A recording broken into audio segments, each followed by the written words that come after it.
Before we get started with the exercises and movements that we're going to do in this program, there's just something I need you to understand. As we get into this, you're going to realize quickly that some of the exercises that we're going to be doing are not directly for your low back. They are actually for either your hips and pelvis or for your upper back. And there's a reason for that. The upper back and the hips form these kind of brackets that are around your low back. And when either of those is either too stiff or not working the way that it should, your low back, which is caught in the middle, takes the brunt of it all. So your low back is fairly simple as far as its structure and as far as its function goes, but a lot of the time it ends up working double time in order to make up for things that are going on in the hips or things that are going on in the upper back. So as soon as we jump into this course, just realize that some of the stuff we're doing, you're not going to feel it in your low back because it's not meant for your low back. It's actually meant for other parts of your body so that we can take the stress and the tax off of your low back to allow it to feel better as we go. Now that you understand that, let's just jump right into the exercises and movements. So we are going to be doing the vast majority of this course on the ground. So the very first thing that I want you to understand about how we're beginning each day is that breathing is actually very important to your low back. It seems like it would be only from here up because this is where your lungs are, but how you breathe and how your midsection and core expand when you breathe is actually going to change the way that your core functions. So one of the things that we're going to do is we're going to actually start each day just by focusing on breathing a little bit. And a lot of it has to do not necessarily just with calming us down, but trying to make sure that our breath is really traveling everywhere into our abdomen. So as we breathe down, what I want is for us to focus on where our breath goes. We're not going to use force. We're not going to use muscle contraction to do this. We're just going to get into some specific positions and try to draw attention to specific places, and that's going to help our core to function the way that we want. So on day number 1, we're going to do what's called crocodile breathing. And the reason it's called that is because if you were to look down on a crocodile laying on the floor, what you would see when they take a big breath in is their belly expanding out to the side. So by having your belly squished a little bit into the floor and starting to try to breathe into your belly, what you should see and feel is your belly pushing a little bit into the floor and spreading a little bit out to the sides. So that's how we're going to start for today. So I want you to get onto your mat or just onto a carpet, whatever it is that you've got. You're going to get into a face down position. And if you want to put your forehead on something, you're welcome to put your forehead on something. A lot of the time what I will do is I'll make something of a diamond shape or a spade shape with my thumbs and my pointer fingers. And I'll put my forehead right in that because that's going to allow me to rest face down without my nose hitting the ground, and I can still breathe. So I'm going to get into something like this position because now that way I'm not actually having my face onto the ground. I'm just very close to the ground. So what we're going to do is we're going to get into this position, and we're going to try to wiggle around a little bit to let our midsection and our pelvis and our low back relax. And then with each breath, what I want you to do is close your eyes and concentrate on feeling your belly expand into the floor with each breath. So we're just going to hang out there for about 1 minute. And in that 1 minute time frame, all I want you to do is to just focus on breathing in slowly, breathing out slowly under your own control. And at the end of 1 minute, we're going to move on to a different exercise. So start by getting into position. Get your belly into a comfortable position. You can put your forehead on your hands or in between your hands. And we're going to do about 20 breaths is what it'll take for most people. So a minute doesn't have to be a perfect minute. Just do about 20 breaths, and then we'll move on. Starting now.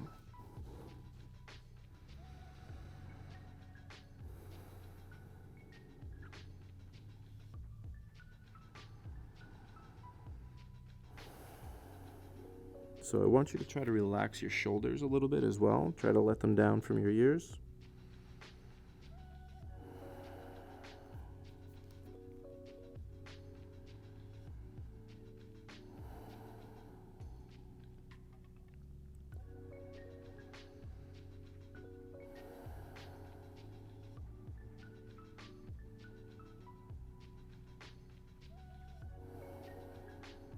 So just keep going as I explain a few things here.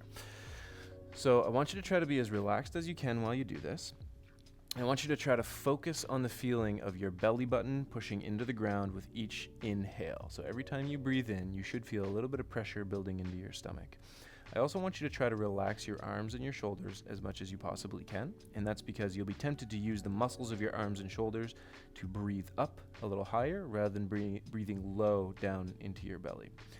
If you're thin enough that you have almost no midsection, you have a hard time getting the feedback there, you can always put a small pillow underneath your belly as well, and it'll give you something to breathe into as you go. So we're just going to do a few more breaths here, and then we're going to move on.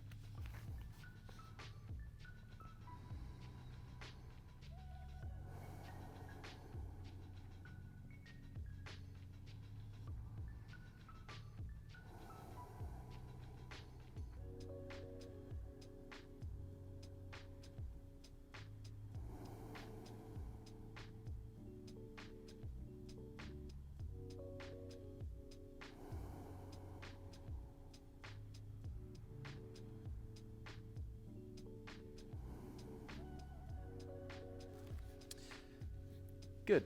So hopefully you'll feel nice and relaxed once we've done that.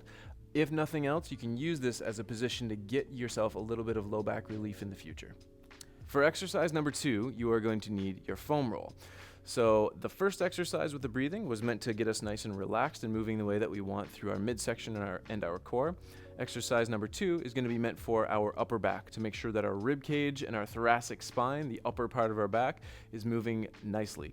Once it's moving nicely, a lot of the time it takes the stress off of our low back. So it's one of the reasons that we always focus on this. So you're going to take your foam roll and you're going to place it perpendicular to your mat, very close to your low back. It's not actually going to be touching you. It's going to be probably about 9 to 12 inches away, something of that sort. And that's because you're going to want to use this foam roll between your shoulder blades. You don't want to use it in your low back itself. You can, but some people are going to have a little too much pressure going on in their low back because they don't have ribs to actually stabilize a little bit. So the upper back is where we'd like to use this. So you start with it right against your butt, the back of your tailbone. You're going to roll it back 9 to 12 inches, and then you're going to lay down on it. So when you're sideways like this, what you want to do is make sure you don't hold a crunch or a sit-up the whole time. You're going to try to relax into it as much as possible. So you're going to have it near the bottom of your shoulder blades. Try to take your hands and either put them behind your head, behind your neck in some way. And if you can't reach there, then just go across your chest. But we prefer them back here supporting your head so your neck doesn't have to do all this extra work. And when we say go, what you're going to do is you're going to lift your hips up, you're going to drop your head back, and we're just going to be using our leg power to roll us top to bottom in our upper back. So we're going to do about 20 repetitions, top to bottom, where we're just going to roll about that far. It's going to be mostly only from the base of our neck down to the middle of our back and back up again. And we're going to do 20 rolls back and forth. So get yourself into the right position, similar to what I'm in right now. Get your arms up behind your head and try not to let your elbows fall out to the side if you can. Try to bring them in front of you to get your shoulder blades out of the way. We want to roll your spine, not your shoulder blades. Lift your elbows up towards the ceiling. Lift your hips up. Drop your head a little bit. Try to breathe and relax, and then we're going to do 20 laps, top to bottom.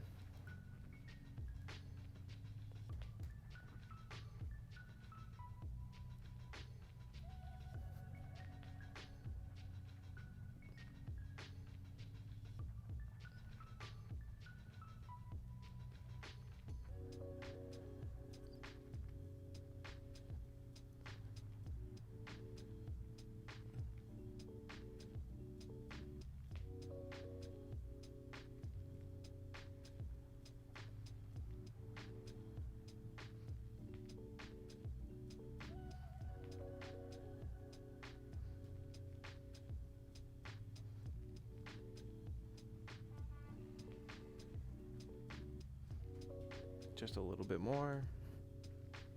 Good. And when you're done, what I want you to do is I want you to drop your hips towards the ground, bring your arms down to your side, and you can roll off to the side to sit up much easier. So a lot of people, after they've done this exercise, they're going to find that they're a little bit sore in the upper back to start with. That's entirely normal. For most people, it takes about 2 weeks of doing some form of work on their upper back before they start to notice a real big difference. So at the start, it might feel a little almost bruised, or it might feel a little bit like you're working out those muscles. That's normal. Just know that that will go away the more often you do it. So don't be afraid to get in there and really dig around in your upper back. Just know that a lot of the soreness you experience on day one will go away, and it will actually help your low back feel better as we move on. The third exercise that we're going to do today is meant to stretch the low back a tiny little bit. So for most people, as they start to age, their low back doesn't necessarily have a lot of risk of doing this kind of movement. When you're in your 20s, there's actually a little bit of pressure that goes on in the discs of your low back from hugging your knees up towards your chest or other flexion-based movements. But most people, as they age, their low back actually has very little risk of that. So this is going to be meant to be somewhat of a stretch for the low back, just to open the joints of our low back up and hopefully move it around and make it feel pretty good. So because this is going to be done flat on our backs, if you find that you need something underneath your head, either because you don't like the feeling of your head on the mat or the ground, or because you have a little bit of a posture that makes your head come forward a little bit, it's entirely fine. So you can get a pillow to put underneath your head, you can use a yoga block, or if you want to, you can also use the foam roller that we just used for our upper backs. So whatever it is, you're going to get it into place and get flat on your back. Once you're in position flat on your back, all I want you to do is you're going to start by bringing both your knees up, and you're going to put your hands behind your knees. If your knees are fine with it and you want to put your hands on front of your knees, that's also okay. All I want you to do for now is I just want you to take your knees and I want you to pull them up towards your chest. They don't have to go all the way up, and they don't have to go very hard. All you're going to do is just roll. You're going to roll far enough until you feel your belt line down here start to lift off of the ground. So you don't have to come all the way up, knees towards face or chest. You just got to go far enough that your pelvis starts to tilt. So we're going to do about 10 of these where we're just doing a gentle pull up towards our chest and then back again, starting now.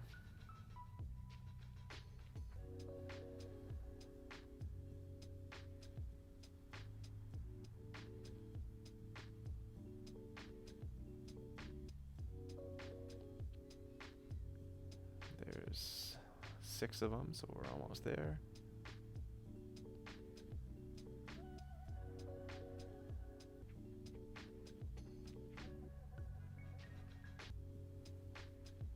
Good. And once you're done, you can let your knees down just into a bent position there. So you don't necessarily have to have your knees together side by side. Your knees can actually come up and out towards the side if you need them to as you go. There's no reason that they have to stay tucked in towards the middle, especially if it bothers your hip. So as you're pulling your knees up, if they drift out a little bit or your feet come together a little bit, that's all entirely normal. So for our next exercise, we're going to be on our belly again. And this is going to be the same sort of thing that we had before, in that you can be on your belly with your forehead placed on top of your hands or between your thumbs and your pointer finger, or you could have your forehead on something like a pillow. For this one, you can be looking up a little bit if you want. That's just going to depend on whether or not your neck and your upper back allow for that. So once we get into the right position, we're just going to be flat on our bellies, and we're going to be trying to keep a mostly relaxed upper back.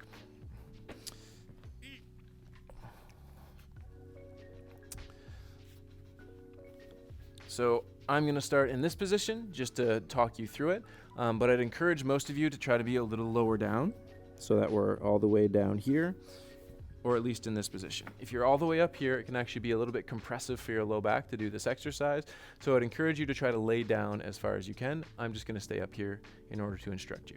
So from this position, I want you to bring your legs together, and I want you to point your toes back across the room. So you're going to point your toes down all the way towards the bottom of your body. So you're going to have them pointed, and then one leg at a time, you're just going to lift off the ground. It doesn't have to be very far, and it doesn't really matter if your leg is bent or if it's straight. Most people, if their leg is bent, they're not getting very far, so we usually have it, for the most part, straight. And we're just going to do 10 repetitions where we lift our leg off, hold for a second, and right back down. While you're doing this, you should know that it's actually normal for people to feel that their low back is doing a little bit of work. That's entirely fine. What we don't want is to get pain while we're doing this. And if you feel like you're getting compressed in there, or it's pinching, or you're giving yourself some pain, I'd encourage you to make sure that you're far enough down and that you try to flex your midsection a little bit while you do it. It'll make the range of motion smaller, but should make the whole thing feel a little bit easier for you. So we're going to do 10 repetitions. We're going to start with the right leg, starting now.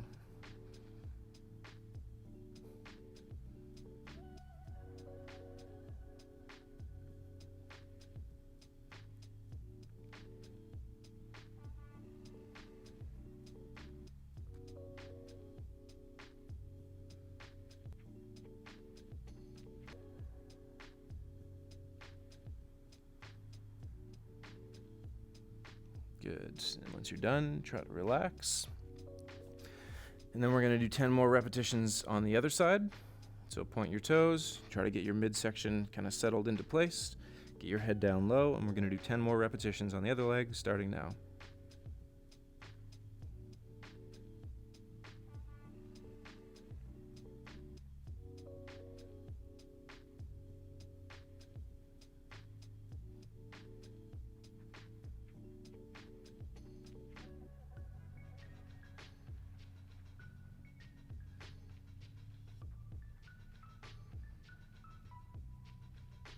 Got one more rep.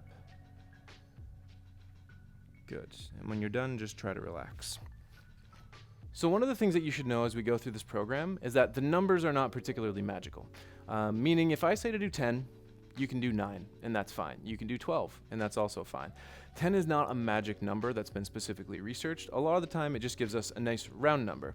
So if it turns out that I'm going a little too slow or a little too fast for you, feel free to do a little bit more or a little bit less based on your own ability. So just know that going forward, you can alter the time or you can alter the repetitions as you need to suit your abilities. So the last exercise that we're going to do is going to be from our back again. And so this exercise is the beginning of a couple of variations of this exercise that we're going to be doing over the next 7 days. And so this is called a dead bug. It's a pretty standard exercise that a lot of people will know about, but we're going to start and make sure that we progress you up to a little bit of a harder version later on in our 7-day program. So the first thing that we're going to do is we're going to get flat on our back. If you want some support or something for your head, you're welcome to use that. But it also encourages you, if you're comfortable with it, to just be flat on your back.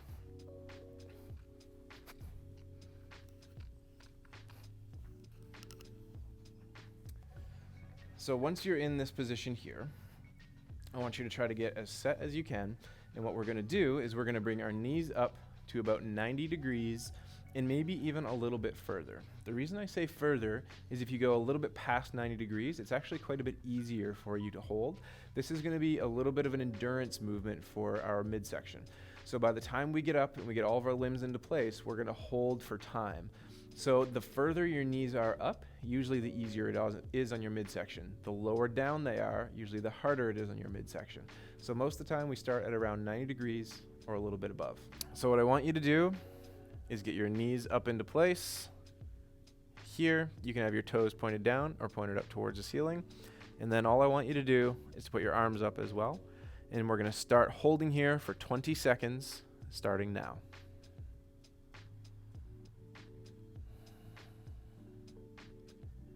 It's very important that you continue to breathe as you do this. We don't want to use too much tension. If you find that it's very hard, try to bring your knees up a little bit higher or find a slightly more relaxed position. Good. And then when you're done, slowly lower your feet back down to the ground again. Good. So just relax. Try to get your midsection relaxed. Try to get your shoulders and hips relaxed. And we're going to do that 2 more times. So when you're ready, what I want you to do again is you're going to bring one leg up, then bring the other leg up. If you have to let your knees fall out to the side, feel free to do that. You're going to put your hands straight up in the air again. You don't need to reach very far. You just need to have your limbs off the ground. And we're going to do 20 more seconds, starting now.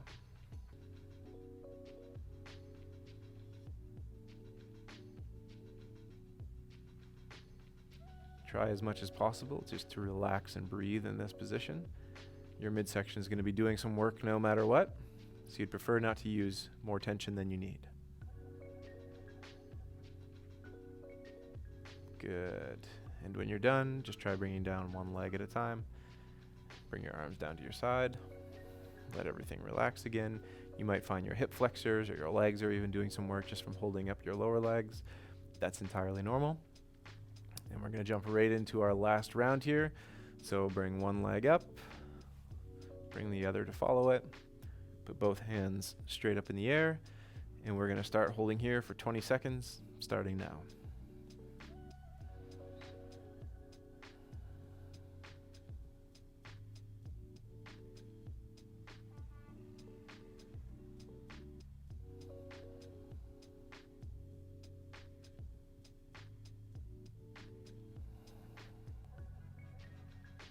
Good. All right, and one leg down, bring the other down, And bring your legs back as well. And try to just, again, let your midsection, your arms, and your legs entirely relax.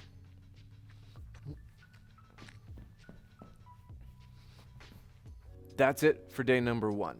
So all of the things that we've done on day number 1, we're going to do usually some variation of them as we progress all the way through to day number 7. So just know that some of these are going to stay the same. Some of them might get a slight bit more difficult. At any time, if you find the progression that we're using slightly too difficult for you, I'd encourage you to either try it and do less time or less reps, or dial it back a little bit and do one of the progressions that we did earlier in the program. I look forward to seeing you on day number 2.